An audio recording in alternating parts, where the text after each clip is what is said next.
Hello mga kasalon, meron tayong gugupitan na 2x3. So gusto niya ay konting bawas lang. Ayaw niya ng sobrang manipis or faded. So ang gagawin lang natin ay gamitan natin ng number 2. Yan, number 2 ang unang guide natin. And pagkatapos ng number 2, yan, gagamitan natin siya ng number 1. Yan, guide ng clipper natin kasi ayaw niya ng sobrang fade or manipis. Yan, so bawasan lang ang gusto niya. Okay, so 2x3, ito kasi yung mga gupit ng mga kabataan ngayon, lalong-lalo na sa school, nire-required ng mga teacher na 2x3 siya. Yan, so 2x3 ang gagawin natin. Number 2 ang guide ko. Okay. Yan, number 2 yan. Okay. So, ngayon, ito na yung nipis niya, yung taas. Ngayon, gagamitan ko na ng number 1 na guide. Okay, number 1 na guide and close ang blade. Yan. So, ang ninipisan lang natin ay yung baba. Kasi yung number 2, yun na yung taas kanina. Yan. So, lilinisan lang natin ng konti. Siyempre, hindi masyadong fade kasi number 1. Pang number 1 kasi medyo mahaba pa yung hair o di kaya meron pang matitira na buhok, hindi masyadong fade. Okay mga kasalon, so ito lang yung ginawa natin. Ganyan lang maggupit ng 2x3 na pang estudyante. Ito yung mga buhok na karaniwan kapag pang estudyante. Okay, so ngayon close ng blade, nililinis na natin yung gilid niya. Yan, so linisan muna natin bago natin lagyan ng bago natin i-blade. Normally, ang ginagamit ng mga barbero ay labaha. Ako, ang ginagamit ko ay blade kasi mas sanay ako sa blade. Medyo takot ako sa labaha kasi hindi ko kasi nabibend kapag labaha.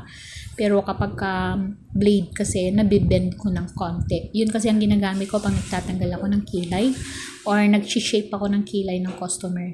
Ngayon, lilinisan na natin. Ayan, pansinin nyo mga kasalon, yung bata, may mga poknat siya. Ibig sabihin, may mga peklat siya sa ulo. Okay lang yan. Wala tayong magagawa doon. Hindi natin pwedeng nipisan kasi ang gusto niya ay may buhok pa. Ayan, yung mga poknat na yan, okay lang. Normal naman. Okay lang mga kasalon. Yan, hindi mo kailangan habulin yung poknat niya. Yan. So, lilinisan natin sa pamamagitan ng blade para mukha siyang malinis at bagong gupit. Kasi pag hindi natin binlade or inahit, yan, parang marumi siya. Parang hindi bagong linis o bagong gupit.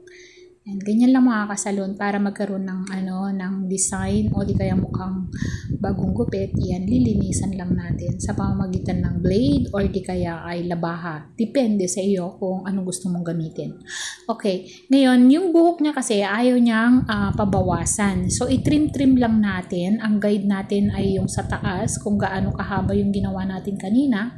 So straight lang natin pero medyo pa oval dito sa likod. Ibig sabihin hindi straight na straight. Ayan, sundan lang natin yung ginawa natin kanina na guide sa number 2. Yan.